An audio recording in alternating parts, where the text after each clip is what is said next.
Hello, good morning, and again welcome back to my mini vlog. চলো আজকে তোমাদেরকে একটা জিনিস দেখাবো। আমাদের বাড়িতে না বেশ অনেক রকম গাছ রয়েছে, তবে তার মধ্যে এই গাছটা ছিল সবচেয়ে সেরা।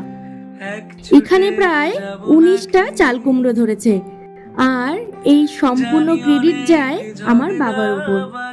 গাছকে যে কেউ এত ভালোবাসতে পারে সেটা আমার বাবাকে না দেখলে বুঝতেই পারতাম না। যাই হোক, এইদিকে তোমার চাল কুমড়োর চপ বানাবে বলে একটা চাল কুমড়ো কেটে নিল। আর দুপুরবেলা তো বাড়িতে মৌ এসেছিল, তাই ভাবলাম আজ একটু ভিডিও শুট করি। সেই জন্য রেডি হচ্ছিলাম। আর এই যে রাত না ঘুমিয়ে এখন চোখের নিচে ডার্ক সার্কেল হয়েছে, সেগুলোই অযথা একটু ঢাকার চেষ্টা করছি। আর এইদিকে আমাদের তো রেডি হওয়া কমপ্লিট। কেমন লাগছে তা কিন্তু অবশ্যই জানিও। তবে জানো তো, সকাল থেকে না আজকের ওয়েদারটা বেশ ভালোই ছিল, কিন্তু জানি না কেন শাড়ি পরার পর এত গরম দিয়েছে যে আমরা যেন সেদ্ধই হয়ে যাচ্ছিলাম।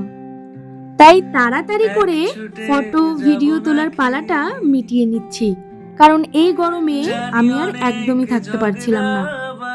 আর পেছনে এই যে গাছগুলো দেখছো, এই গাছগুলোর জন্য না ফটো ভিডিও ভীষণই কালারফুল আসে, তাই বেশিরভাগ টাইম আমি এখানেই ফটো তুলি। আর এই যে মৌকে দেখছো তো, তাড়াতাড়ি তার ফ্রেশ ট্রেশ হওয়া শেষ। তাহলে চলো আমিও একটু ফ্রেশ হয়ে নিই, আর এরপর মোমো বানাবো। জানো তো, আমাদের তিনজনেরই মোমো ভীষণই পছন্দের খাবার, আর আজকের মোমোটা না খেতে বেশ টেস্টি হয়েছিল। আচ্ছা তাহলে চলো আজ আসি, টাটা।